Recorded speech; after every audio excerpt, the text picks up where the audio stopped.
fine then. Fuck your chat. Yeah, man, it's crazy. I was just like, feeling like shit. And then you were all like, we doing podcasts? And I'm like, absolutely not.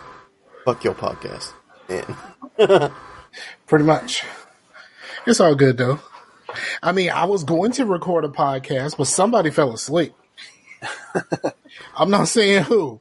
I mean, I'm not saying who. He's down there on my screen. But somebody fell asleep. And I was like, pass the fuck out. Yeah, man, how it went down is on, his Amber came home early, so she came home on that Saturday. And then Sunday night, like in bed, I started feeling like really gassy almost. Only thing I can really describe it to where it's like, you know, when I was sleeping and stuff, I would wake up like with cramps and stuff, and I was like, man, I must have, I don't know. And then that morning, that's what you get for eating ass. Yeah. That morning, I just started throwing up, and I was like, okay, this is a thing. Let's get this over with. So normally, if you had ate something bad or whatever, or you would, or if you were drunk or something like that, you would throw up what you need to, and after you're done throwing up, you feel better. But Right. that didn't happen. I didn't feel better afterwards. So that whole next day, I was like, well, it's probably a virus. I probably gotta, you know, it's normally a 24-hour thing. I just feel like shit. And then that kind of passed, right? It was 24 hours. And I'm guessing during that, my immune system must have went down, and I caught what Amber's mom had. So. How you get that, dog? No, it's the thing. How you And get then, that, dog? so. No, for real though. How you get that, dog? I don't know, man. All of this should be live. I just want you to know that. But yeah, like, so I went from having a stomach virus to having the worst cold of the summer, or, you know, well, that's the worst cold of the year, is having some sort of cold in the summer. But, so immediately after that, so I was like, yeah, I'm not wanting to do a podcast. So that whole week I was just like trying to kick that, you know, going, oh, I feel pretty good. Now I don't feel good. Let me check my temperature. Oh, it's 101. Shit. Why can't I kick this shit? And then, you know, just drinking Gatorade and like eating like really light and just like feeling like shit. And then that next weekend, I was feeling pretty good, right? And I tried to go back into work, and I was feeling pretty good. And as soon as I got there, I started feeling like shit. They're like, man, you look pale. You need to go home. I'm like, but I just got here. But wait, how do people know if you look pale? Yeah, actually, she said, you look pale. I was like, that's racist.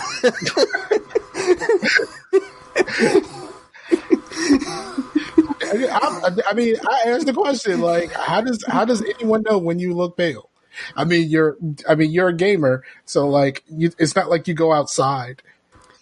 Well, I do. We got that, like the glow from the LCD screens. That's the tan that we get. You know, like, well, I do have a naturally olive complexion at the time. Word. You olive? Are you olive now? Yep. That's what we call that.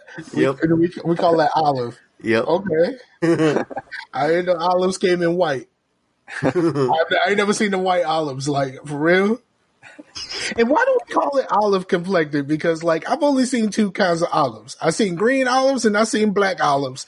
But I ain't never seen no light skinned olives. You know what I'm saying? Like, I don't know why.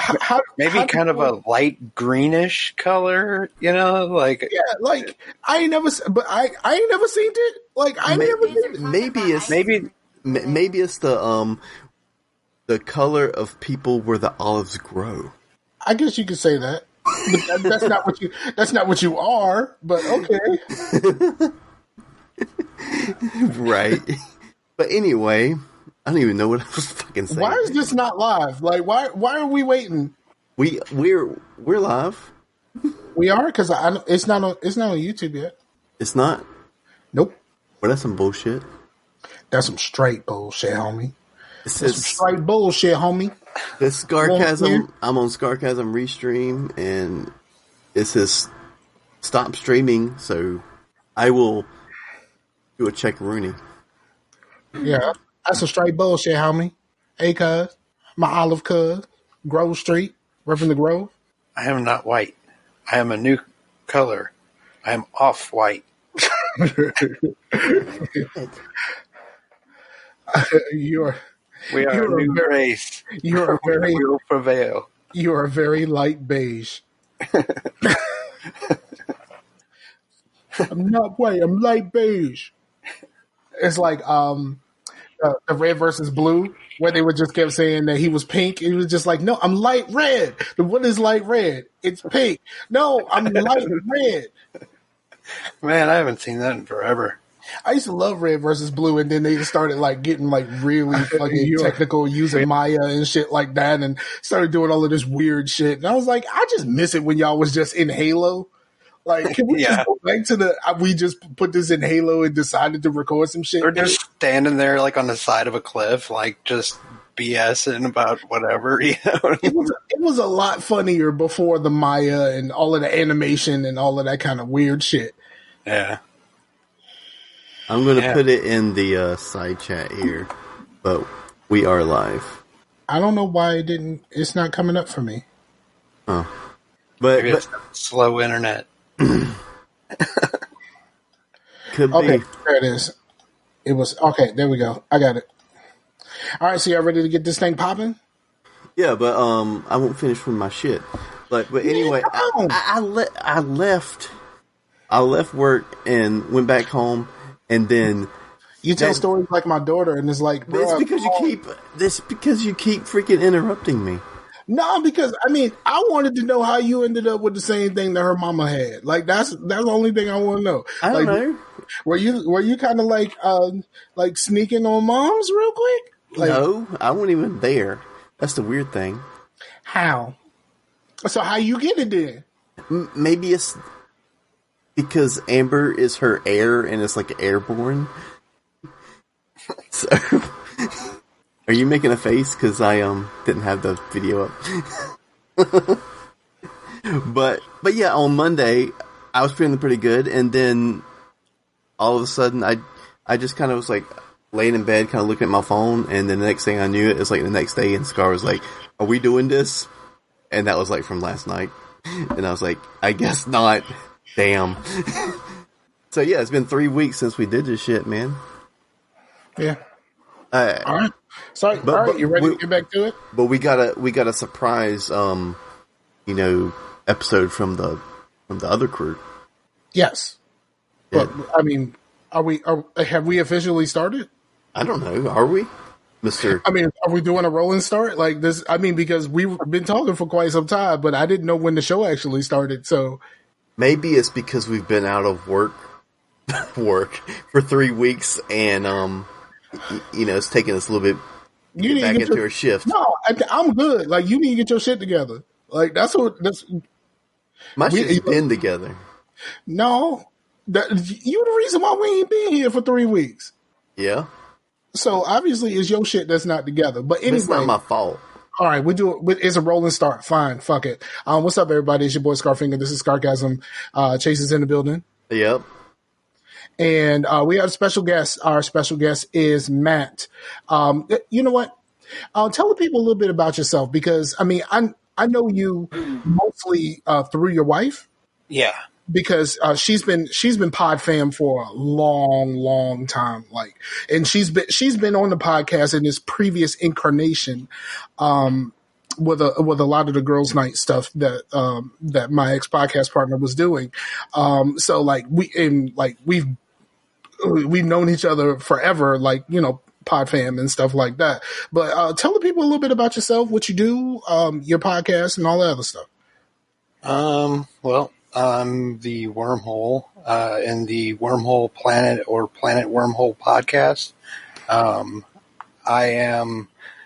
I got the nickname Wormhole when I worked for the Boeing company, and I used to just I I've got like ADHD, so sometimes I would like space out, and people would just be like, "Oh, he's just been beamed up, or just went through a wormhole," and so I got this nickname, and then it just kind of followed me, and then so it's just kind of the thing So that you got your caught nickname on. from some Yeah. insensitive fucks. Pretty much.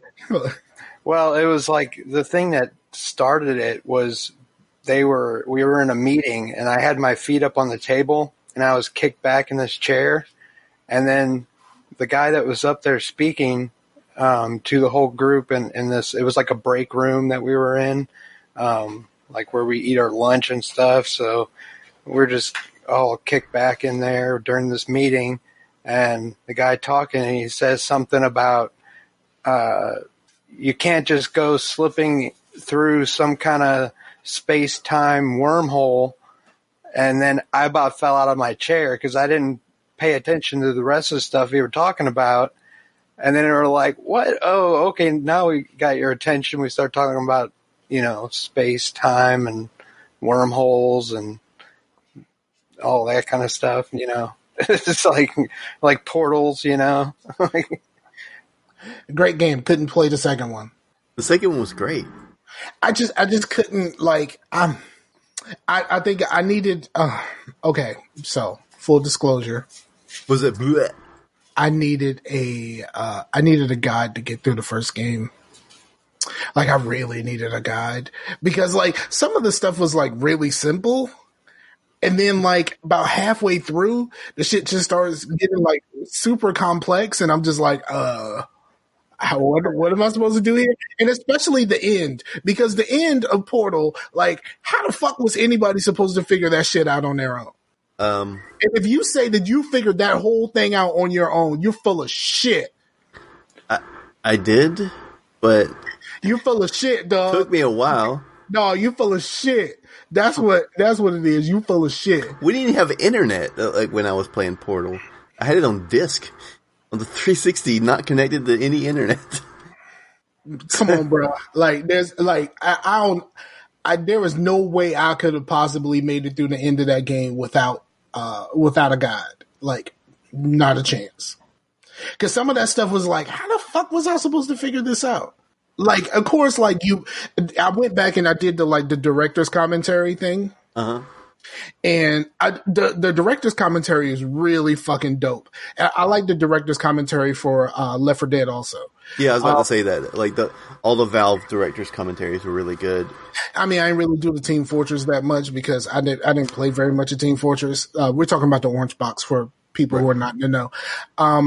But like the idea of like how you were supposed to learn all of this stuff was like, this was spot on because this is exactly how I figured all of this shit out. But like when you got to the end, it was just like, how was I supposed to know how to do all of this? And like I said, if you say you got through the whole ending part by yourself, man, I'm calling shenanigans from the jump.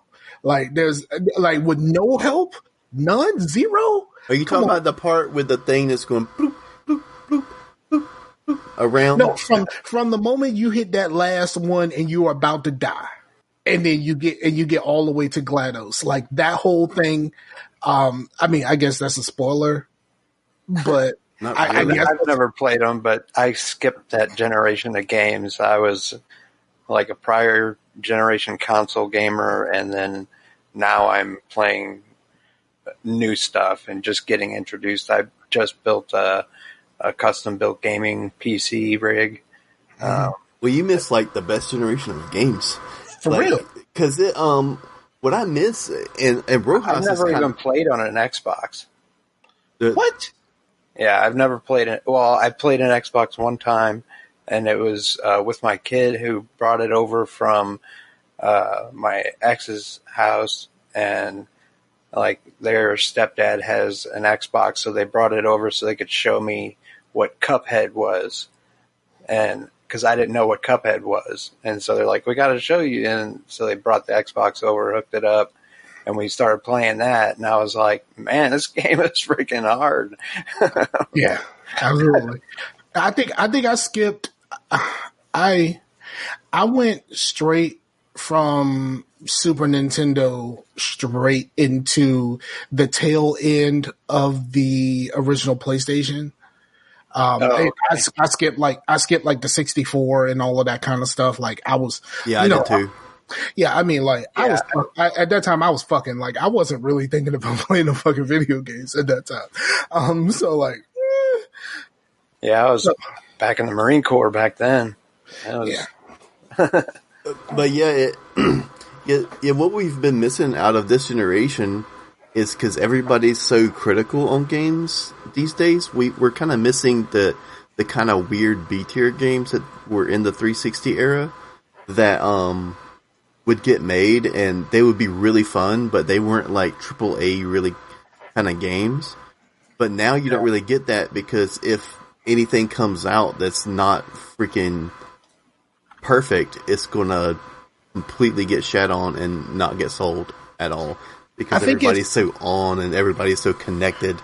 I think the difference that you're speaking of, it's the there's too much available right now.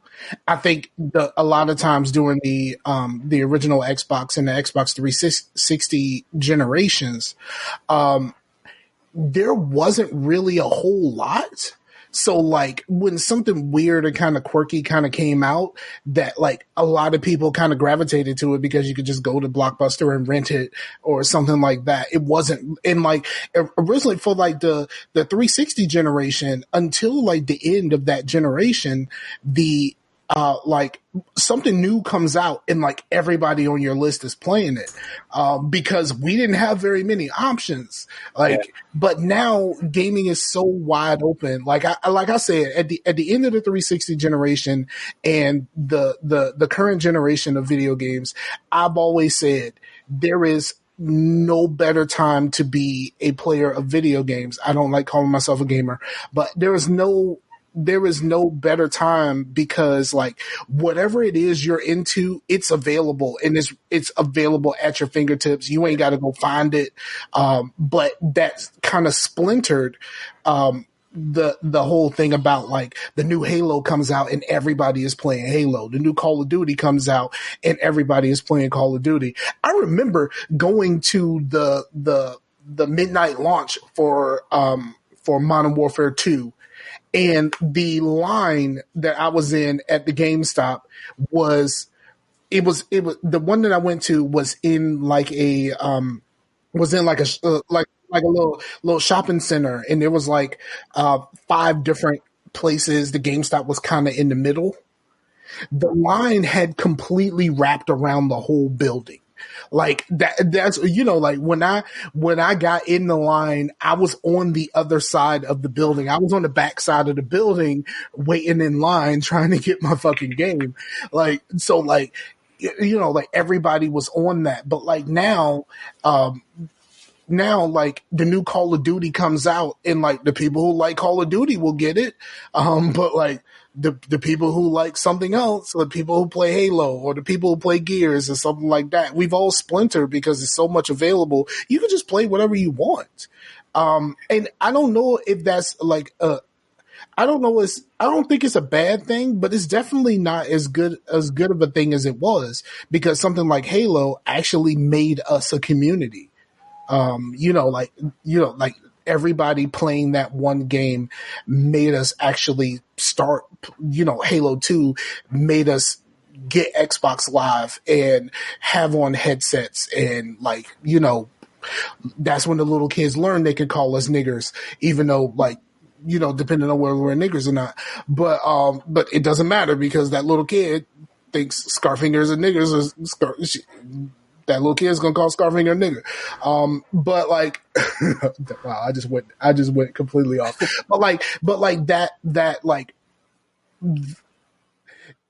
those moments are gone. You know what I mean? Like those moments of like this game comes out and everybody is a part of that. Like we all feel it across the community. All of that shit is gone. Yeah, Like, I think it also has to do with that. We are a little older now, so well, I guess like since Modern Warfare 2 came out, we're 10 years older than we were then, which is insane. But so the we had more time, and plus, like, yeah, we all have the Division 2, but we all have it on different places. And I know people that own PC to play it with, but they're playing when I'm at work or when I'm off. They're got other things to do, or when can I like sit down and play something like Division? Like hardly ever. yeah. And, I mean, luckily for me, I had my cousin who's always on. So like I got to play a lot of Division 2 because I had somebody who was just like, yo, you want the game right now? It's like, fine, dog. I wanted to watch some YouTube right now, but I guess, like that type of thing. But in that, like I started playing the game with his friends, and like we built a little community about like our playing the Division with each other. Like, and so like it became a little pocket version of something that we had before. Right.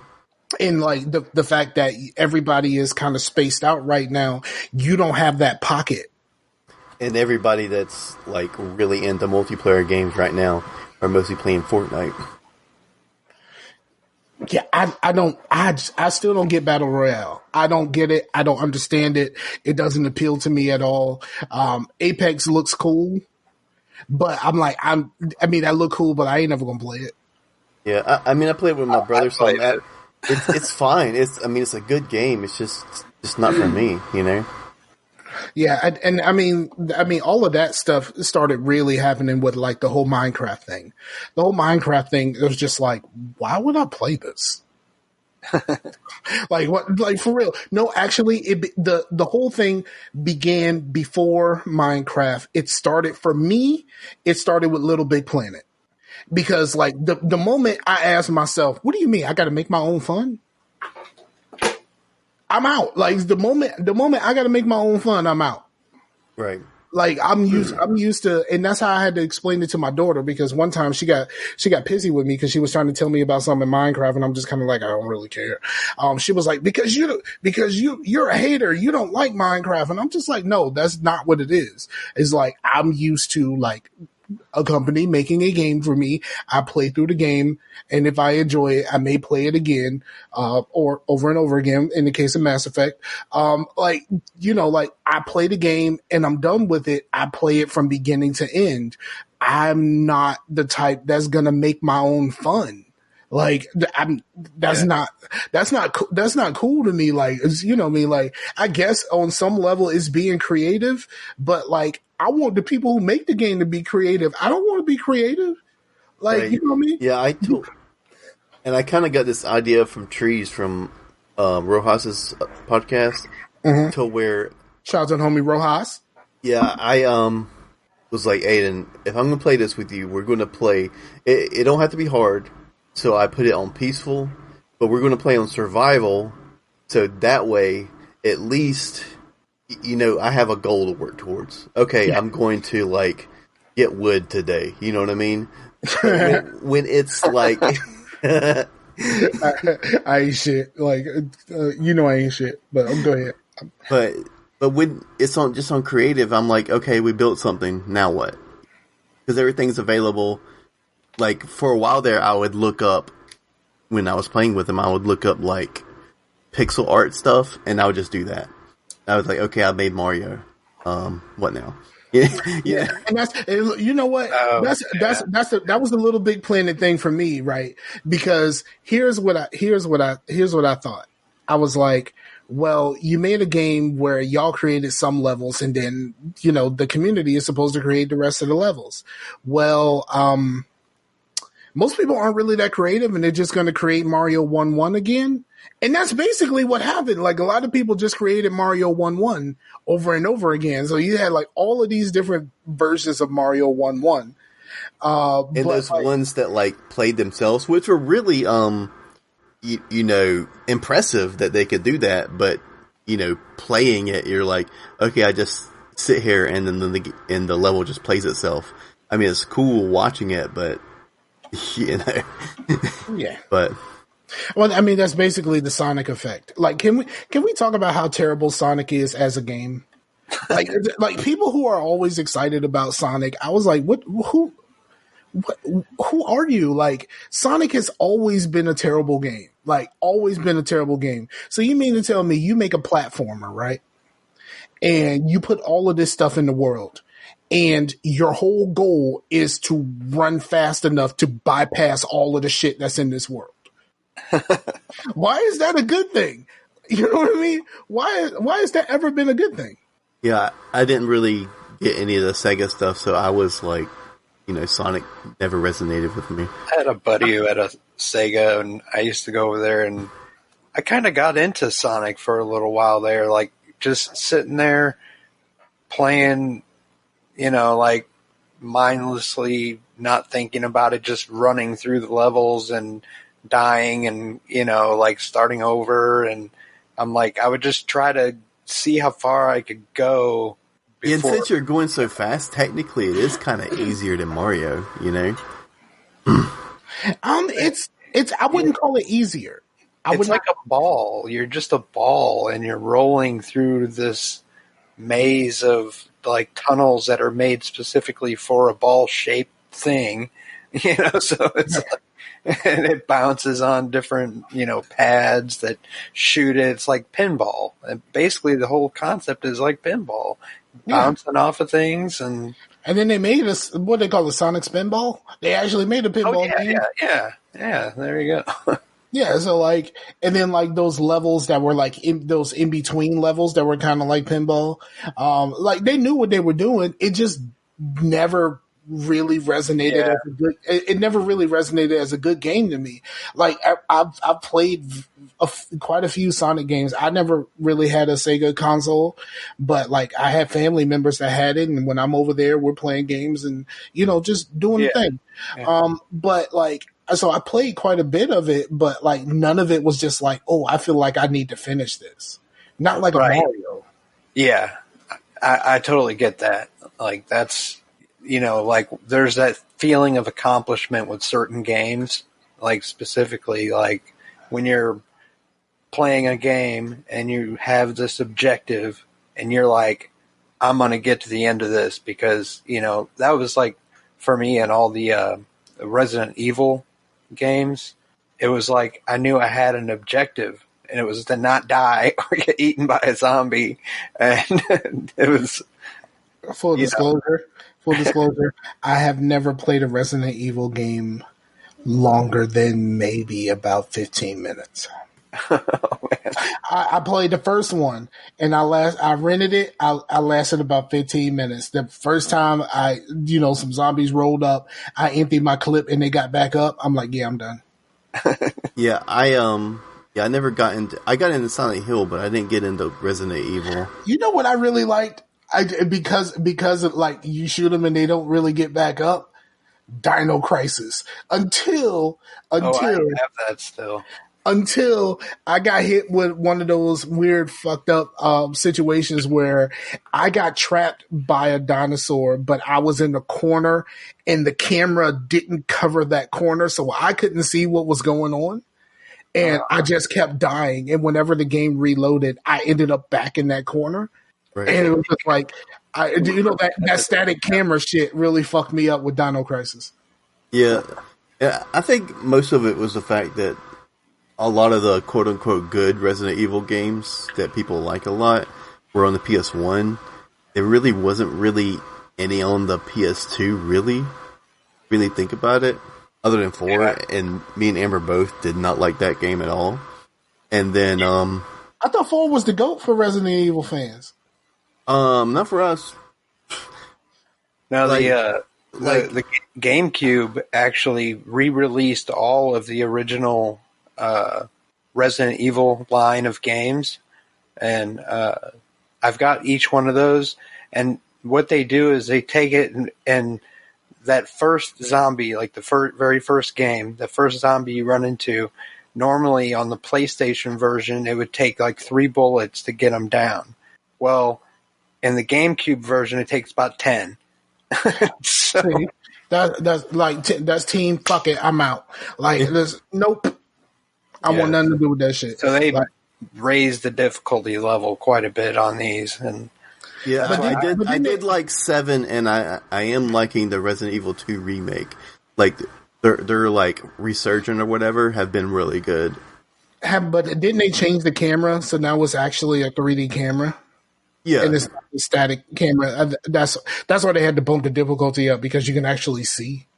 right. Because in 7, it's like first person, isn't it? And then the 2 remake is third person. So yeah,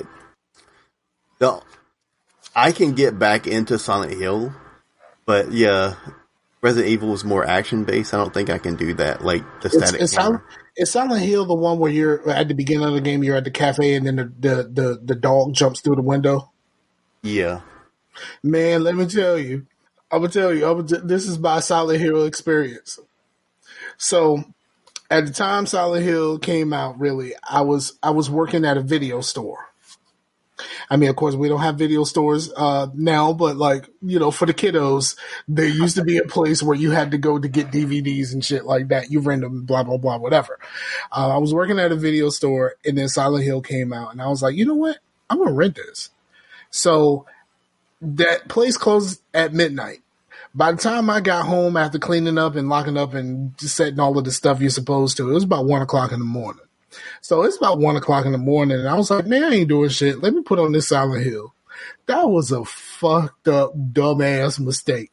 Because, all right, so I'm sitting there and I'm starting the game, and then of course like the loading screens on these fucking old games is just like ridiculously long. So I'm just sitting there and I'm starting to get a little sleepy or whatever. I'm just kind of like, all right, cool. So you go to the little cafe or whatever like that. Man, when that dog jumped through that window, I damn near pissed myself. Like I was like, you know what? Power off. Like I was like, fuck this shit. I can't do it no more. And I have not been back to a Silent Hill game since. I think it's possible that I played a little bit further the next day, but like I was like, nope, it ain't for me. That shit scared the shit out of me. I didn't play another scary game until like the original Dead Space. And Dead Space, I mean, I ain't no punk about my shit. You know what I'm saying? I ain't no punk about my shit. But I would only play Dead Space in daytime with all of the windows and the lights on. Like, I was not about to play Dead Space in the dark. Like, that was not about to happen to me. Not at all. Uh-huh. Nice. Yeah, I actually played 2 before 1, but 2 is actually has nothing to do. I mean, it's still the town or whatever, but the story actually doesn't link up. It's its own thing. So you can play that before 1 if you wanted to. But I went back and played 1 so I can play 3 because 1 and 3 are direct sequels. But 2 is... I actually just played through 2 again not too long ago through emulation, and to me it still holds up as just a good game. Didn't they come out with a Silent Hill game that just focuses on one room? Yeah, but you go through a portal and you end up in the world, so you're okay. You can't actually leave your room, but... Yeah, that game I never finished because for a while, your room was your safe room. You know, you go in there, nothing can hurt you. You can heal up, you can save or whatever. After a while, the shit starts leaking in there and you have to get candles and like, after a while, you can't save in there no more or you can't get health in there anymore. And I was like, I must have been doing something wrong. But I was thinking about trying it again at some point through emulation. Okay. So Matt, what have you been playing? Well, since I built this new gaming rig, the story was I built it and then I've just recently like re-upgraded it to what I originally wanted it to be. And before I had just some other parts that I had put together and threw together and made a gaming rig. And then, I tried Apex, but I ended up shooting at one of my other guys or teammates, I guess. And he started cussing me out over the headphones. So I was like, oh, I'm out of there. So I stopped. I haven't gone back in yet, but I've been playing some Dauntless and Absolute Drift. I played a little bit of Dauntless. I enjoyed it, but like that gameplay loop gets old.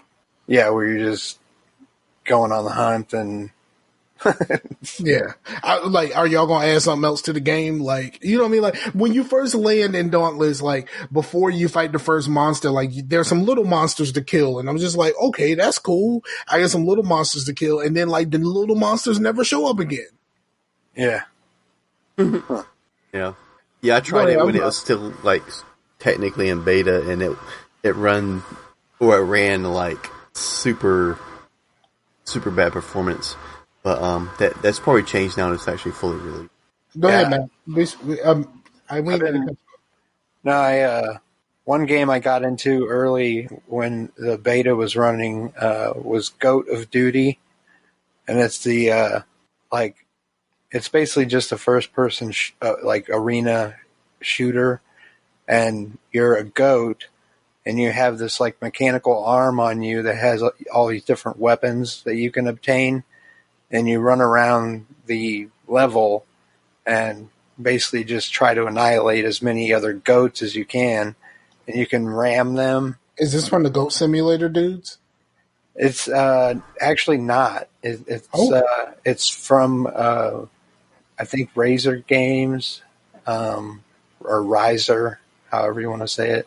But they did one of these like Life Tycoon game, I think, and several other games. But it just came out on the 10th of this month. They finally released it on Steam, and I don't know how many hours I've got in that game during the betas, because they had two separate betas, and one of them was this Foos Row Arena or whatever, and you have to run around and like not fall off the ledges, but like you're like floating in the air, and you have to shoot the other goats and then knock them into one of the targets, which is like a cube that's just sitting out in the open.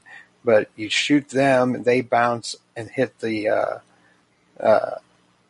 target, and it's either like a target with spikes on it or whatever, and so the goat is just stuck to it, and it's all wiggling around, and it's really gross, but it's funny. You know what? They are I was looking at I'm looking at the Riser Games webpage. I was kind of interested in, I love tycoon games. And so I saw someone play the esports Life Tycoon, and I was like, hey, that looks kind of cool. I do own the YouTuber's Life, the phone version, because I bought it for my daughter and we're on a family plan. But I looked at someone play the esports Life Tycoon, and I was like, that seems like something that I would play. Yeah, I'm actually on their Discord server for both Goat of Duty and the esports Life Tycoon, and they're always talking about updates and things like that, and the betas. And I need to add esports to my Steam wish list. But yeah, the Goat of Duty, like, I need to start. I haven't tried playing it with this new PC yet, so I'm kind of hesitant to start it yet, and I've just been like holding out. But in the meantime, I've been playing Absolute Drift and just trying to control my car. And I don't know if you guys are anime heads or not, like I am, but he is. I'm not. I loved Initial D, and it's like the Scar likes anime, but he's more he's very choosy. Nah, it's like I like certain things. Like I like anime guy. Like, no, I like this one, I like that one. Like, yeah. You know what I mean? Like, I'm not about to sit there and watch some damn anime, especially if it's not dubbed. It's not for me. Really? You like it? Like it's dubbed, and it. I think what it does, though, it just kind of takes away some of the original, the Japanese, like But see, for me, I don't want to hear that shit. Especially like Dragon Ball, like the subbed version is fucking annoying because like the lady who does Goku's voice is the most annoying person ever. I mean, for real, like when he's charging up and the character is going, like I can't fucking deal with that shit over and over again because they spend so much time like charging up and stuff like that. Like they don't do a whole lot. They just kind of like, you know, they spend a whole episode charging up one attack. But like I can't listen to that shit. When you did that, Amber looked at me like, what the fuck? Yeah, I mean that's what they do. It's like and it's just really fucking annoying. So no, I can't do it. And also, I'm always on my phone. So like the idea that like I can't just pick up my phone because I got to fucking read the screen. No, thank you. I'm not. I told you, I'm not really about that. I'm not really about that anime life. Anyway, I can't do it. Was it Tokyo Drift? What were you talking about? Oh, the Initial D. And that's like that game I've been playing is Absolute Drift, and the car that you get, and it's kind of like an inside joke. The car that you get in it is like an original AE86, which is a Hachiroku or a Toyota Corolla 86, and so this car in the show is famous for drifting. And it drifts around these curves and just, you know, the driver is amazing and it's all about cars. And like the whole series is about modifying and tuning up these cars and going out and racing against the different street car club gangs and all this stuff. And this Tokyo. Is the game? Yeah. I think they made a game for it too, but it was an anime series. Oh, okay. One of my old coworkers, he is like super into cars. Like he has a Subaru that he had like Chun-Li put on the hood. He has like all of these stickers, and then he just got I can't remember what kind of car it is, but he had the Bowsette put all over the car. Oh wow. He is really about that life. Well, here's the thing, man. He talks about the Initial D and all of these racing games and shit all the time. He actually has his own YouTube page, and he's actually sponsored by some of these companies. But yeah, I was about to say, like, if you're commenting on like a Facebook post and someone's commenting after you, and their profile picture is of a car, they're probably about to say some dumb shit. Accurate. That is an accurate statement. How about like I don't know. I'll just stretch it. You got like a monster truck. Yeah. your monster truck avatar. Yeah. Now I know the people can't see it, but I'm gonna share a picture. Oh shit! Hold on. I'm gonna share my screen so y'all can see what I'm talking about. Okay. But that absolute. Go ahead. You can keep talking. We good. Yeah, the Absolute Drift game that in the game on the bottom of the car when you roll the car when you're drifting so hard, man, it is. It's a pretty cool car, but like I ain't about to put like the thing on the back with the titties and stuff. Like I ain't really about that life. That just be on my car driving around with that shit. Like no, I ain't about. You know me. I ain't trying to have no titties out on my car. Yeah, I don't know.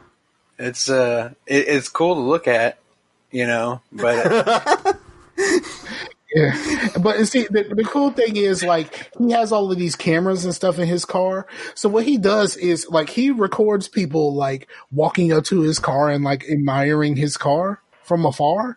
Like he really digs that shit. I'm just like, no, I don't want that kind of attention to my car. But you know, then again, I drive a piece of shit car. So like maybe if I had a better car, maybe I want people to be like, ooh, that's a cool car. But like I drive a 98 Corolla. Like there's nothing cool about my car at all. Really? A 9.8? So you don't see if you had the 8.6, then you would be out there drifting. Yeah, just like I'm trying to do in this game, and you have to achieve all these little goals and points, and it's a top view. You got it 12 years too late, man. yeah. I saw a drifting event here. Because I live very near to the big NASCAR track in Richmond. But they had like this little thing set up on the side in like one of the parking lots, and like they were holding a drifting event one day when I just drove past. I was like, oh, that's kind of cool. I didn't stop. Like I was still on my way to wherever I was going, but I was like, that's kind of cool that they were having that drifting event like in the parking lot. They had set up the walls and stuff like that, and it was a course. And I saw there was two cars racing against each other. I'm guessing that's a thing in drifting where y'all they just kind of drift together around corners and shit. You know, I mean, the only thing I know about drifting is Need for Speed, like Need for Speed games, like. That's the only thing I really know about drifting. Yeah. You got to watch like at least first couple episodes of Initial D, and then you'll. Is it dubbed? Yeah, you can get it dubbed. Yeah, Initial dubbed. Initial dubbed. Initial dubbed. So you can watch it in English. Yeah, I think I have it on my Plex server. So okay, that's the show title. Initial dubbed. Initial dubbed. Go ahead, you got it. Keep going. So it's funny though that car, that 86 Corolla, a buddy of mine had that same car, and it was his first car. And one of my first cars was like I think it was like a 83 Cavalier or something, or I think I had like an 82 or 81 Chevette at one point in time. Wow. And I had my best car, well, the coolest one was my 74 Beetle that I had. I had a VW Beetle, and it was all stock, but it looked cool. Yeah, I think my favorite car I've ever had was I had a I can't remember what year it was, but it was an Escort ZX2. I fucking love that thing. I really fucking love that thing. And then like something happened to it, and I was heartbroken. Yeah, I had to give up my Civic. I ended up getting an 89 Civic hatchback, and I ended up, buddy of mine had some rims and tires, some low pro tires for it. And were they grown folks? What are we talking about? Grown folks right now? You don't know what I'm talking about. Or were your rims over 18? What were they? Now that I'm thinking about it. I mean, you had low pros, so like they got to be somewhere around there, right? Something like that. I don't. Yes. I'm trying to think back. They were Koenig Monsoon rims that were. I want to say maybe they were 16s. And then if you ain't sitting on no grown folks, we can't talk about rims. Yeah. No, I had some clearance. Oh, fine. Clearance. My first car was a 94 Accord. So it's kind of like Not a bad car. The grandma Civic. Pretty much. Yeah. I want a new car so bad, but like shit keeps coming up where I got to spend all my money. So like money that I put aside is just like, nope, not getting a car now. Every time, like something happens, and I'm just kind of like, fuck, I can't get a car. Right. You know what? I haven't really been playing a whole lot of games. I have because of this weekend. I spent a little bit of time in the doctor's office in the hospital because my girlfriend has been sick this weekend. So I started playing another Kairosoft game on my phone. I've been playing Magazine Mogul. It's just like my favorite mobile game, Game Dev Tycoon. It is just like the same game, but you're running a magazine and like you're involved in like local town stuff. And I've been playing the fuck out of that shit lately. I don't know what it is about Kairosoft games. Kairosoft just gets me, bro. They get me. Except for the fact that like all these Kairosoft games, right? when a lot of the stuff I bought it on the phone. Except like I bought Game Dev Tycoon for like $1. You know what I mean? Like, you know, like, so, and I bought it several times. I bought it on the, you know, Android. I bought it on iPhone. I mean, when I had my iPad and stuff like that, or in my iPod Touch. So like most of the time I spent like $1 on these, but they have these games and they're available on the Switch. Every Switch version of the same ass game is $12 fucking dollars. $12 for something I paid $1 for. And I'm just like, I would love to be able to play Game Dev Tycoon on the Switch. Like, I would love nothing more but to play that kind of game on my Switch and be in perfect bliss with my favorite mobile game. But I'm not spending $12 for something that I bought for $1. Right. And every time they keep coming out with new shit, it's like, yeah, this was, you know, that game that you can get on your phone for $5. Guess what? It's $12, dog. It's called the Switch tax. Yeah, it must be. Yeah, like definitely. I don't know. Like it's weird that all of those games are $12. Like, can you not go any lower? Like, just about every game is more expensive on the Switch. Like, you'll find like whatever, like Skyrim or Doom. It's always like $10 more than it is anywhere else. I mean, I noticed that especially for like the Nintendo stuff proper. Like, Nintendo stuff doesn't really depreciate.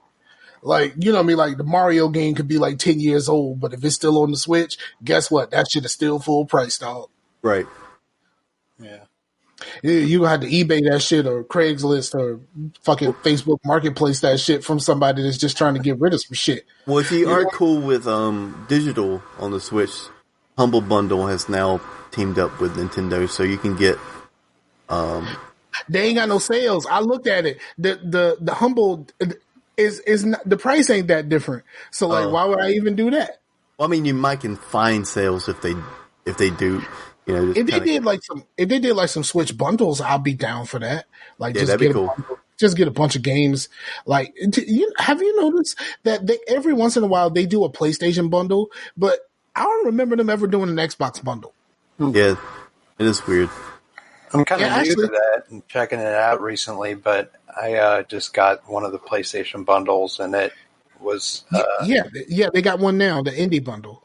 Yeah. And I was like, oh, that'd be kind of cool to revisit some of those games, and you know, yeah, Layers of Fear is really good. Killing Floor, it has Killing Floor in it. Yeah. Killing Floor is good. But yeah, I have played stuff, but more.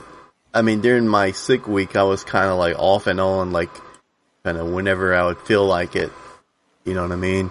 So yeah, I did play a little bit more of Mafia 3. But not too much more because I got into this game called Dusk.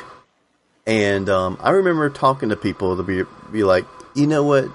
Like, this 8-bit and 16-bit stuff, it kind of holds up because people kind of like that style.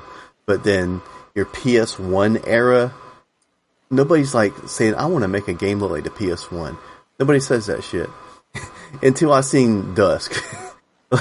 But it doesn't really look like PS1, but it's definitely the 3D polygon kind of look, like early 90s first person shooters, and that's pretty much what it is. And it's really freaking fun, because at first I was like looking at the screenshots, so I was like, that can't be that fun.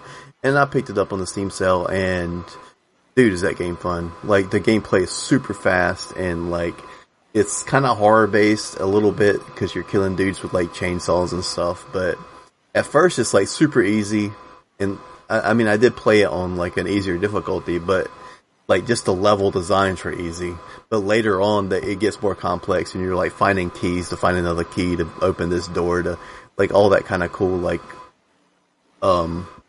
mid 90s kind of gameplay. And I played through that whole game and I really enjoyed that game. But, and then I was watching my son play. He was like, I want to play Arkham Knight. I was like, you haven't finished Arkham Asylum or Arkham City, but whatever.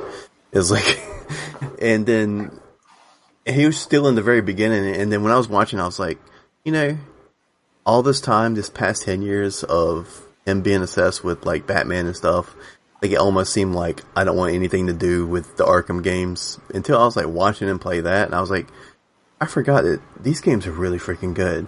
So I went back and I played and beat Arkham Knight again, and did it the exact same way to where I 100%ed it, except for the freaking Riddler shit. Because fuck that shit. I can't play those games. Why is that? I don't like sneaking. I don't like sneaking in games. Well, you don't have to. Yeah, but like that's the way you should play those games is kind of sneaking, dropping down, fuck some people up, go back. Like that. I mean, that's how the first one went. Yeah, like the gargoyles and stuff like that. And then like once they start putting bombs on the gargoyles, I was like, well, I guess I'm done with this.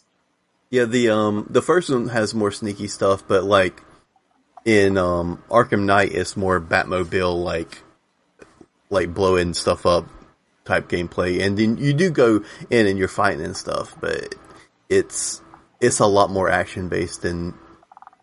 Well, I mean, I think they got out of that more in the second one. I mean, yeah, there's parts where you can sneak around, but you don't have to, you know. Mm-hmm.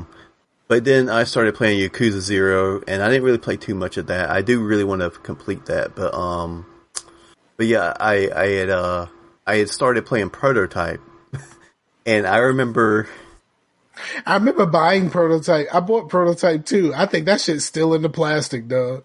Yeah, like I got it on like a red box, not a red box, but what's the thing before red box? GameFly, and Yeah. I played through it, and there was some part that made me frustrated, and that was the point. I was like, okay, I'll send it back and get something else. But I never went back to it, and I actually played pretty far this time. And yeah, it looks terrible, but like I always thought the actual idea of that game was really cool, and I thought, man, I wish they held on to this idea and came out with a better game like now, like. You know, with the same idea, but like with better graphics and better gameplay and all that stuff, because it was a cool idea. It just wasn't really implemented that well. And then I got this boss that was just totally so frustrating that I just, like, I'm not doing this right now. I think it was because I think really the game bombed because it came out around the same time as the other PlayStation joint. What is Infamous? Yeah, and Infamous was so much of a better game that most people was just like, fuck Prototype. Yeah, it was, but it also didn't have that idea of that you're a anti-hero symbiote. Like, you know, I wish that idea was in a better game. Because it's really cool. Yeah, and I like the idea of like, you know, starting off as like a low level superhero and eventually becoming like super fucking powerful, like the whole Crackdown thing. Yeah. Yeah, you know, the whole Crackdown thing is really cool to me. I mean, I didn't like it when they did it in Saints Row, of course, but I like the whole, like, you are a superhero in training. And like the more you play this game, the more awesome you're going to become, and you're going to do like really cool fucking awesome shit. Like, I really dug that shit. And when I played the most recent Crackdown, I enjoyed the same part about it. It felt a lot like one to me. And then like I just kind of stopped playing and never went back. Great. But yeah, I had had a terabyte hard drive that was like a laptop hard drive. So I actually ordered me a little bracket to where I can actually mount it in my case better than just having it just sit in there, you know? Because I was like, I want to use this for big games to where like my other terabyte hard drive, have it to be like whatever I want to play, and then because a lot of these newer games are like 100 gigs, or at least over 50. So I installed some things I hadn't really tried before because they're just too freaking big. And one of them was Call of Duty Black Ops 4 because it came with a Humble Bundle. And I was about to say, because like if you bought that shit, like you are the problem, sir. But I just threw it on the zombies mode, and dude, the zombies mode and that is the freaking real shit, man. That shit is good, and it's a lot better than the old ones. Like, for one, they kind of like made it a little bit easier on like a gameplay standpoint, to where you have like regenerating health. Like, they don't take 10,000 bullets to take down. I got to like level or like wave 17 by myself. I was like, man, this would be super fun if I had some people to do it, and we might actually do all the weird shit, because before I can even get to the weird shit because all the zombies are freaking one-hit kills, Right. But yeah, that was really good. Like, I was like, man, I wish this game launched with a single player to where people actually wanted to buy it, because I don't know anybody that has this game. And it's a shame because... So as soon as they said they were putting Battle Royale in it, I was just like, nah, I'm good. Yeah. Because it has the regular Call of Duty Team Deathmatch stuff. It just also has the Battle Royale. It just don't have a traditional... Yeah, I typically avoid that. I like playing this Call of Duty single-player campaigns. But it's the people's fault, man. Because when I played Black Ops 3, like, achievements or trophies or whatever that were, like, complete Chapter 2 were, like, tagged as ultra rare.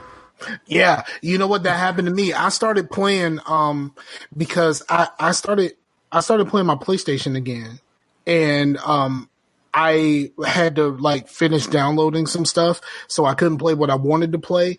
But that was already installed, so I played Black Ops 3, and like you said, like just playing through the campaign, it was just like, you completed this chapter. This is rare. Like, what the fuck you mean this is rare? Like, no one played this shit. Right, because like, so when people were like, I'm not buying this shit, they don't have a single player. I was like, well, you didn't play the single players. They can see that shit. They see the achievement, nobody's playing it. They can see that whole rarity thing is probably to see what modes people are playing. And they saw that, then they shipped it without a single player, and then you guys are mad. Okay. Yeah. I did what you did, Scar, with the Resident Evil game, or with the Silent Hill. When I put in Black Ops 3, I started playing the zombie mode, and after like it wasn't even the first wave, I would just set the controller down and I just walked away. I'm like, I can't do this. I can't do it because it was too like, I don't know, like shocking and like realistic, just like gunning these zombies. But you said you've been out of this for a while too, right? You said you've been out of this for a while, so like you weren't prepared for like, so where you would want to go if you want to play a zombie game, I would say go to like a Left 4 Dead, or go to a Left 4 Dead, or go to a Killing Floor. That's where I would go. Yeah, I would start with Left 4 Dead because, for one, wait for a Steam sale. You'll buy Left 4 Dead 1 and 2 for like $3, both of them. You know what I mean? Yeah. Uh-huh. Like, so, and then Killing Floor is like Left 4 Dead, but mixed with other things. But definitely, like, Left 4 Dead would be like the starting point. Left 4 Dead would be like a really dope starting point for you.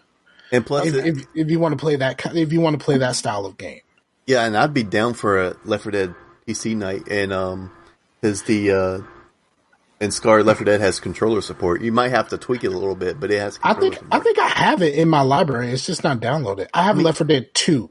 Everybody that has a Steam account should have Left 4 Dead. There's no excuse. I have 2. I don't have the first one. I do have 2.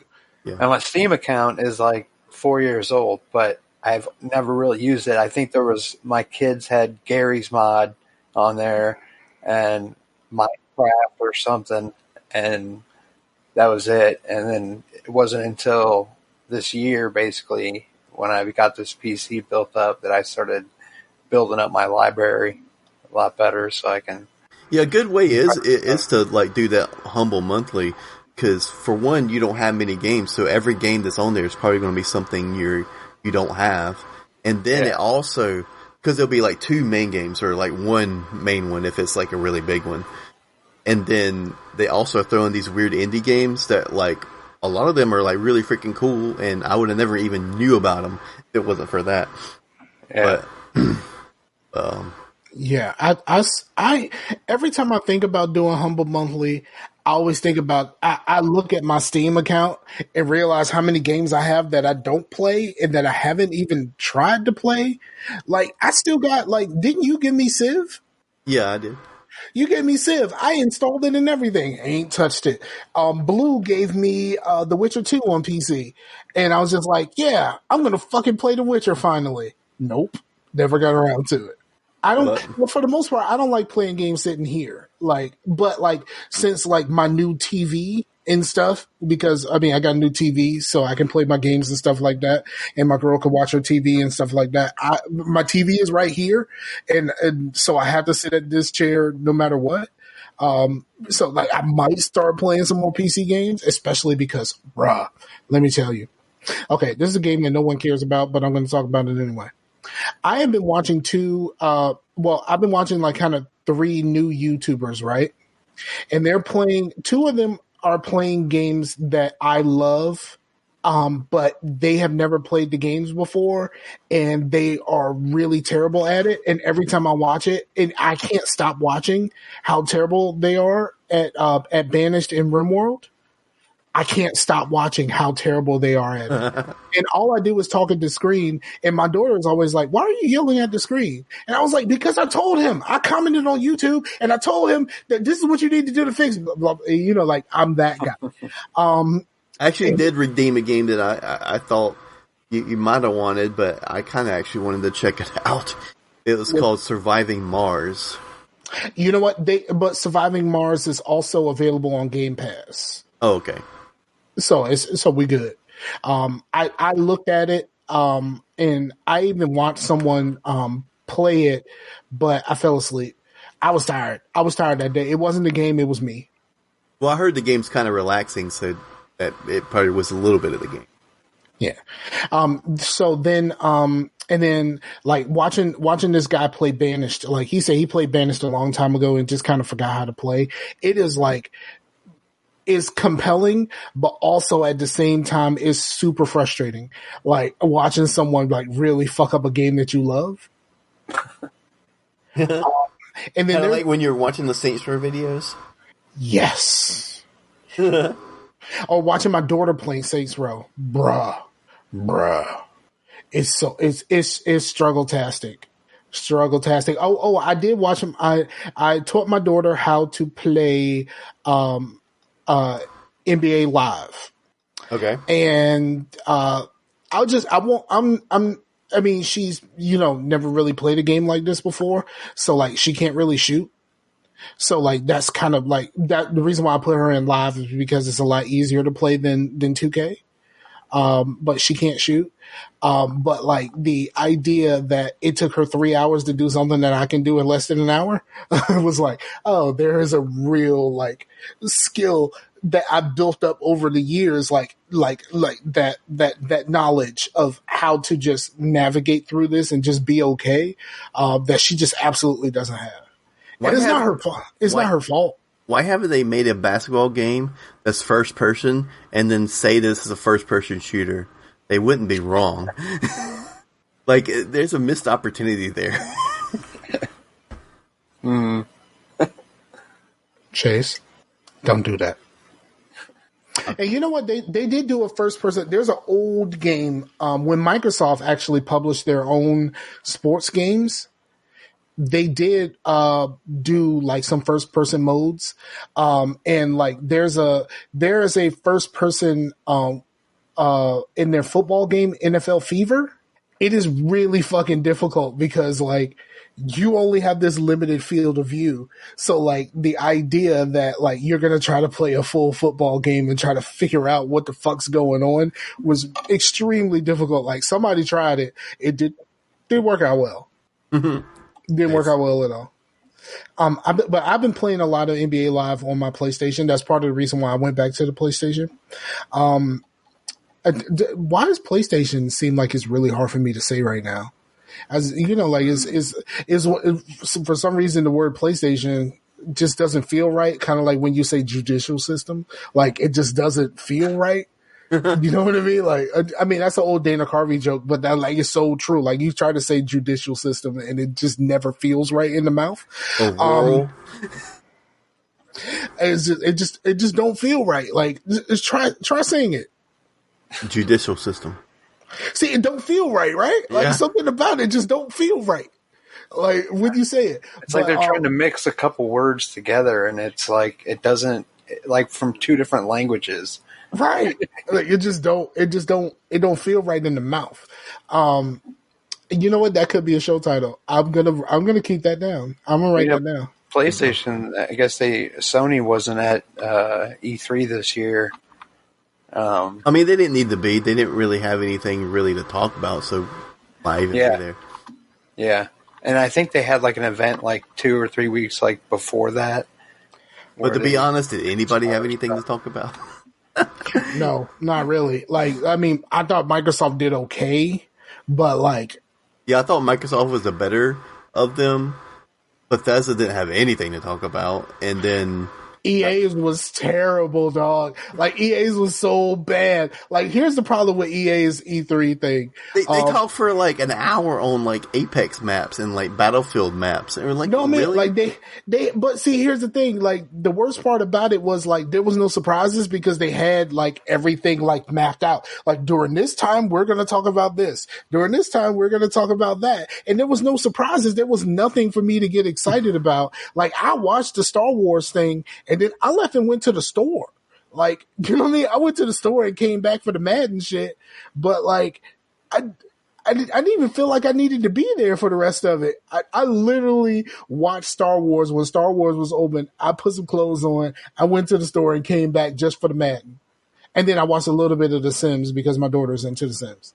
I mean, Square had some stuff to talk about, but like, if you're into that, I mean, I am a little excited for the Final Fantasy remake. I mean, I was never really into it, but watching the gameplay, I was like, this kind of reminds me of, it's like Final Fantasy Mass Effect, because it's like all real time, but then you can pause and like do powers and stuff. I think that's exactly like Mass Effect. I played about a good hour of the first disc of that was 7 was the one with the 4 discs, right? Yeah. Yeah. Around the time when I still worked at that video store, I rented it. I played about an hour of the first disc, and I was just like, yeah, this ain't for me. I mean, just JRPGs are just not for me, dog. Yeah. But, I mean, I never really got into JRPGs because of the only thing I saw was Final Fantasy. I never got into it. But then, but Final Fantasy has some like really fucking dope looking cutscenes though. That shit really makes you want to play the game. Just know, but like the fact that you know that the game don't really look like that, just kind of like, oh, man, come on, dog. See, I was raised on the original NES version Final Fantasy. Like that was, I was immersed in that at my young age. Like just, you know, like the cartridge had a battery pack so you could save your game, you know, so it was like, you know what? I did play the only stuff. The only one that I ever really played a decent amount of was the one on Super Nintendo with Cecil and them. I think there was 2, right? But it was like 2, but like it was 6 like overall, but it was like 2 because it was the second one to come here for the Super Famicom or whatever. Yeah, in Japan the numbers are different than they are in the United States. Yeah, so I only played with the one with Cecil and them. Yeah. And that's what I'm calling it. I don't even know which number it is because the numbering system is all fucked up. So I can only say it's the one with Cecil and them. Right. Which was the second one that was released here in the U.S. Yeah. So technically it is the second one. And even though there was games in between there and they re-released those later on like PlayStation. And I think... did they ever release the one with Cecil on PlayStation? I think if they... Because that one was 4, I think. 4 or 5. All right, I'm going to look this up. Y'all can keep talking. I'm going to look this up. Yeah, it was 2 and 3 that didn't come out in the United States, and then 4 came out as 2. And so it might be 4 then. I think. I don't know. It's been a while. Well, I was about to look it up, but he's looking it up. Yeah, I'm looking it up.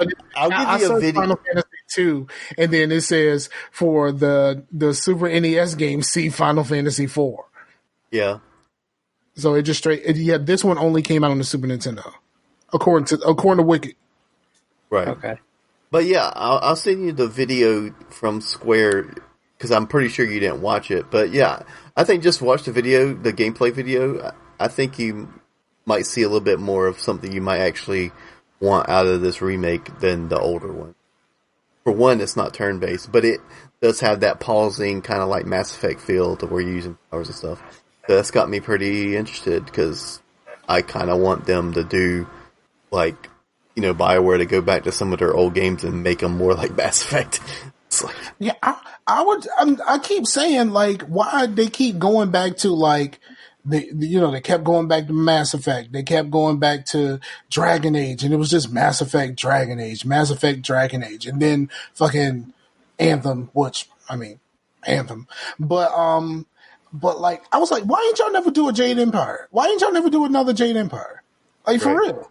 Like it seemed like you put Jade Empire in the Dragon Age engine. Why would that not work? and it would be something that would like hit home, like how everyone's losing their shit over the new Baldur's Gate. That same shit would happen over Jade Empire, and you know it. Yeah. Except for like Jade Empire. There's one big flaw there's two big flaws of Jade Empire. One, you pretty much do all your fighting with two buttons. Two, I figured out the twist way before it actually happened. Way before it happened. I was just like, That's because you're thinking, man. When the twist happened, I was just like, yeah, I saw that. Mm-hmm. I think the only one that I've actually been surprised, I was surprised at the KOTOR twist. I was, even though it's not BioWare, but I was kind of surprised at the KOTOR 2 twist. I was BioWare adjacent, Obsidian. Yeah. But KOTOR got spoiled for me. Like I said many times before, the big spoiler happened right before I got there. Someone at work told me I was less than an hour away from that shit happening for me. Yeah. And that really sucked. And I think the Mass Effect 1 and the Mass Effect 2 twists were significant. Yeah. Was there a twist in 3? I don't think there was a twist in 3. Unless you count the Odina thing. The what? The Odina thing. Not really. I didn't really see that one. I didn't really see that one as a twist. Well, I mean, it's something that where if you spoiled it for somebody, they'd be like, "What the fuck?" So it's kind of twist-ish. But you never really liked that dude from the beginning. Like that dude was never likable. He was never somebody that you was gonna care about from the very beginning. Like, Matt, did you ever play the Mass Effect games? No, I totally missed out on those. Fix that shit immediately, dog. Yeah, you got you a gaming PC. They play great on. You can get them like the whole freaking bundle, like for pretty cheap on Origin. Yeah, that's law. Like you got to. Yeah, I've got Origin installed. Yeah, it's for the culture, dog. I mean, and they gave away 2. And they look great. They look great on PC too. Yeah, Andromeda on PC looks like completely different than the console versions. Yeah. Yeah, I'm gonna check that out. Yeah, Mass Effect is like, well, Mass Effect is my favorite game series, so like I feel like I'm required to say that you should visit these in your regaming journey. And then like I'm definitely gonna revisit Apex pretty soon here. I mean, I've already got it installed and everything, so I'm just gonna jump in there again at some point. Well, if you like that, you should play through Titanfall 2. That was a really good single player. You can play that on PC, right? Because he said you don't play Xbox, you play PlayStation. Oh yeah, I've got PS4. I mean, actually, talking about analog or not analog, but like retro game systems. I have like one of each, if not 2, of most of the retro game systems. I just acquired my first Dreamcast, which I noticed on your shirt. I see the controller. Oh yeah, it's a bunch of controllers, and at the bottom it says "Control Freak."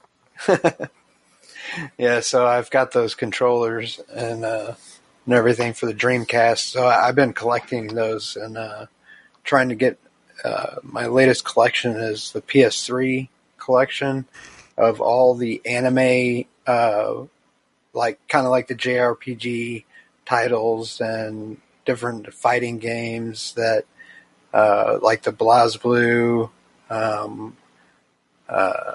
I know. Blue is into stuff like that. Yeah. I And Dead tend or to get bored. Alive. Blaze Blue is like hard as crap. That's like a fighting game for freaking fighting game people. Yeah, I love those games. Those are like, I don't know, like one of the first games I got for PlayStation, the PS1, was the Battle Arena Toshinden. You know what? I played that back in the day. And I it was did. your first 3D where it would actually spin around with it. Unlike Virtual Fighter was kind of 3D back and forth, and around. But like, you could do like these loops and spins and all kinds of stuff. And it was crazy. But it was like, now if you look at it, it looks all pixelated and, you know. Yeah, it looks super chunky. blocky. Yeah, it is. My first PlayStation fighting game was Bushido Blade. Oh yeah. I miss Bushido Blade, and I miss the first Dynasty Warriors, because the first Dynasty Warrior was a 1-on-1 fighting game before they did all of that kind of weird shit where you're just fighting a million just nobodies. Yeah, yeah. But the first one was a 1-on-1 fighting game. My family played the shit out of that. And it was just great. Like, I fucking love that shit. So, before we wrap this up, you and I have had conversations behind the scenes, about vaping. And we were talking about, possibly trying to do something, on the podcast sphere, on vaping. It was an idea from Rob. Shout out to Rob, about getting us all together to try to do something, about that.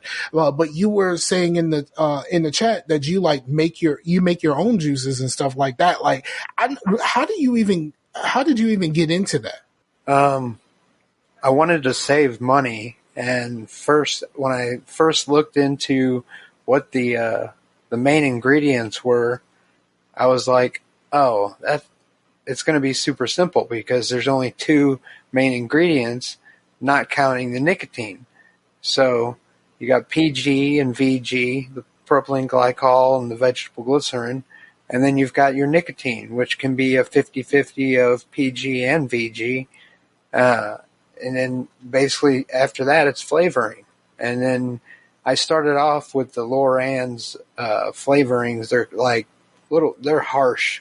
You use a little bit goes a long way, but you get these little bottles and it's flavoring, and you mix it in with the PGVG at certain percentages. And there's like a bunch of actual like online calculators so that you can get the right portions, the right ratios of the flavorings and everything. But when you're messing with the nicotine, you gotta like suit up almost, don't you? Like, because you get that shit on your fingers. I don't. I've gotten it on me a bunch of times. The worst it can really do is give you a massive fucking headache. Give you a headache if you've ingested too much nicotine, but you don't really ingest it. It's like the stuff I have is an oil. It's vegetable glycerin and propylene glycol mixed 50-50 in like 1 liter or 100 milliliters of, juice, basically mixture. And then also you buy the PG and VG already with the nicotine.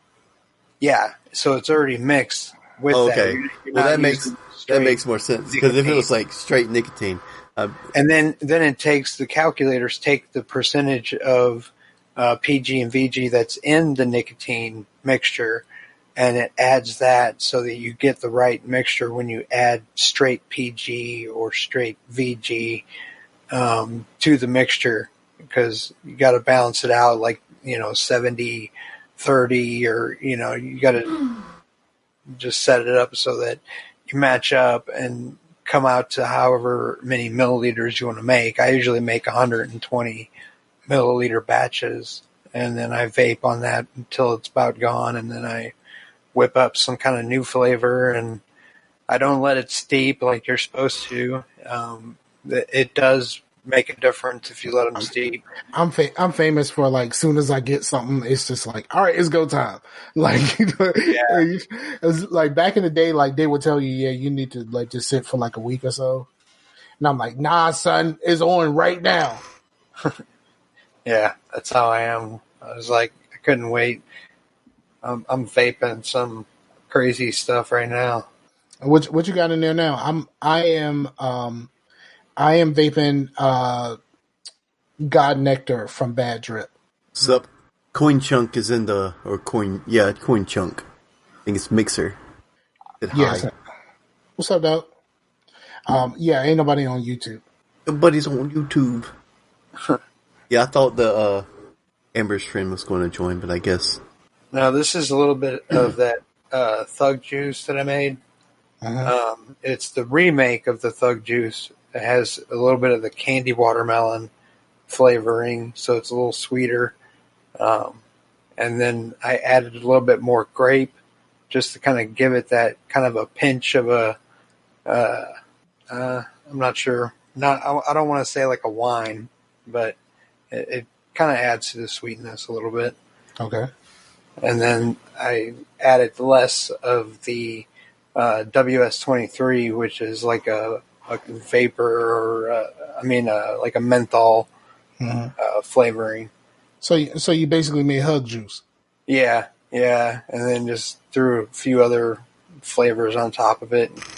Just kind of changed the amount for the recipe.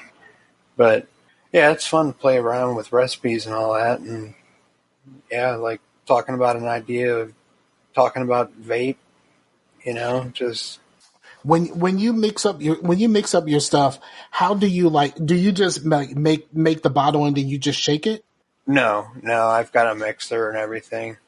It's a hand battery operated mixer, and you measure out your different ones in different size vials or beakers, and you just measure out like however many milliliters you need of this flavor, and then I usually stack them. So I'm like, if I need 13 milliliters of this flavor, and then 6 milliliters of this other flavor, and then 3 milliliters of this one, and then 0.6 of another one, then I'll just add those all together as I'm going up in my beaker. I just start at the top and count down each flavoring, including the nicotine, however much, that equates to. And then I mix it all together. I add the right amount of VG and PG, and then I use that hand mixer, mix it really good. I just sit there and mix it forever, and I'm thinking it's probably adding oxygen and oxygenating the process and hopefully speeding up the steeping process and all that. Right. So yeah, I just mix the shit out of it. I looked up a YouTube video, and the guy he would make a batch and he would put it in like a bottle before he moved it into the little bottles. And what he had was this little clamp, and he put the clamp onto the bottle, made sure it was sealed properly, and then he stuck it in the end of a drill. And then he would just use the drill. It would just spin around real fast to mix it up. I thought that was like, well, I mean, that's one way to do it. That type of shit. But I think it's cool. Like, I never really thought about it. I just buy all of my stuff, and like, I buy all of my stuff from eJuice Connect now. So like, I'm getting name brand juices for like way cheaper. I'm kind of interested in possibly trying to do my own stuff. yeah. It's definitely worth the investment because it's like you save in the long run, just by investing in some flavorings and whatever you think you might like.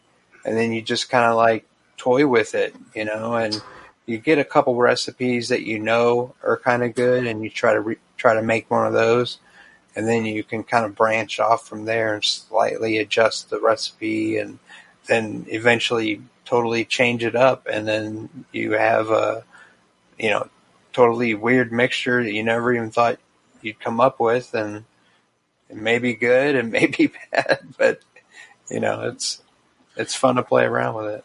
Yeah, it's all a part of the game, I guess you could say. Yeah. There's one that I used to buy when I was at home. There was only this one vape shop that sold this one, and it is basically Jolly Rancher watermelon, and it was super stinking good. But here's the problem with it. It was a 9010 VG, and that thing killed coils. Like, it would just destroy coils. And I'm not like Chase. Like, I don't build my own, and I don't drip. You know what I'm saying? I use tanks, straight tanks. Yeah, on tanks you really, 70-30 is like pretty much the perfect. Yeah, but for 90-10 is just, it's too thick for. Yes, it very much is, but that shit killed coils. But I love that shit. Tastes just like it just tastes like Jolly Rancher watermelon. And then like another one that if I always said that if I started trying to make my own, I would try to figure out how to do a company called Get Wrecked, which eventually got wrecked because they did something stupid. They got sued by Wrigley's because like the dumbasses would make like a pink Starburst flavor and actually put a picture of pink Starburst on the website. Oh yeah. So they got sued by Wrigley's, and now. But it's fair use. Her. Right, but they sold a Black and Mild flavor, and it tastes just like Black and Milds. And I was like, that's fucking cool. Like, I would do that, because I got rid of, smoking actual Black and Milds a long time ago. But I would love something like that, to try to figure out how to do that shit on my own. So, like, it may be something that I look into, like, later on. But I think I might want to do that. Yeah, it's super simple. If you can make mac and cheese from a box, then you can definitely make e-juice. That is a statement, sir. If you can make mac and cheese, you can make your own e-juice. I actually stole that. I got that from. I used to actually make my own beer as well, and these guys that originally started selling these brewing kits, they said if you can make mac and cheese from a box, you can brew beer. And I was like, man. And then I went through the whole process, and I brewed my first batch of beer, and I was like, man, this stuff is really good. What don't like after you make the beer, like you really got to let that shit sit for a while? Yeah. Depends on what it is, right? It depends on what it is, but usually a lot of them, like the longer they sit, the better, or the more alcohol content it'll build up, the longer it sits, just depending on the yeast. Sometimes the yeast kind of levels out because it can't feed anymore on any of the sugars and stuff. So, yeah. But yeah, man, once we're over here, once we're done with the podcast, man, just totally like get me your Steam and Origin and stuff. Maybe we can find something we could play together. Yeah. Because I'm like on PC a lot, and I do miss playing multiplayer stuff. But I just want to have the time, And you just bought the PlayStation. You said you bought the PlayStation bundle from Humble, so that means you have Killing Floor. Yeah, cool. And that's something I'll always be down for. I'll always be down for Killing Floor. Yeah. So, all right, so we can wrap this thing up. Tell the people about your podcast and where to find you. They can find me at wormholeplanet.com. That's our main hub, and the wormholeplanet.com/media has all the media page, and it's where you can find all the episodes of the podcast, the first season and the second season. We're trying to work on coming up with some new routines for the third season. And then we're on Patreon, and we've got a link tree that's linktr.ee/wormhole planet.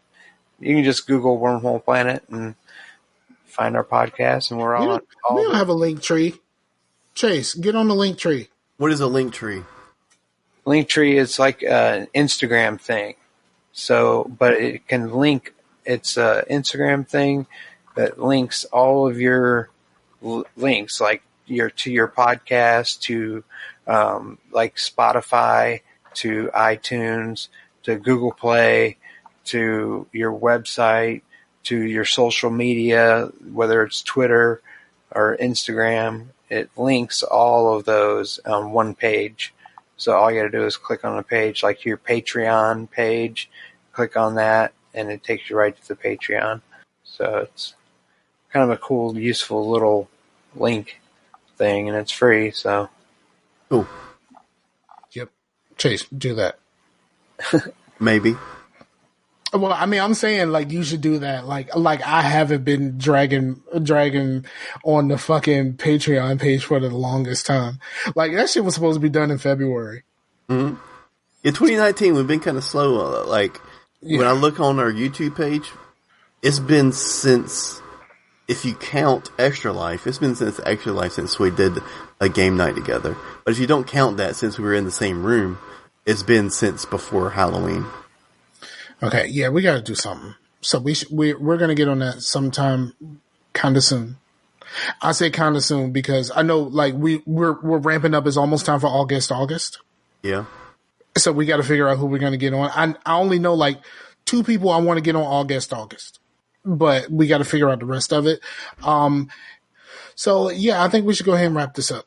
So again, Matt, thank you for coming through, hanging out with your boys. And you know, I know you said that your podcast is kind of inconsistent, but if you ever want one of us on, just let us know. okay, definitely. We'll come hang out with you. You and Rachel, not Rach, Rachel. Yeah. And, you know, like Rachel's been like good internet friend for a long time, so that's the homie. And yeah, I think we're done here. I think we did a good job. I don't know what show title I'm going to use. We went with originally it was initial dubbed, but I kind of like the Don't Feel Right in the Mouth. I kind of like Don't Feel Right in the Mouth. I think we're going to go with Don't Feel Right in the Mouth. So until next week, when we actually going to try to make this shit consistent again, because our numbers are suffering because of us. Not really suffering because of us. But until next week, for Matt and the homie Chase, I'm Scarfinger. This is Scarcasm, and we're out of here. Peace out to the Warriors, yo. Later. I originally I was gonna do the peace thing, but then I remembered that the video ain't work. So like,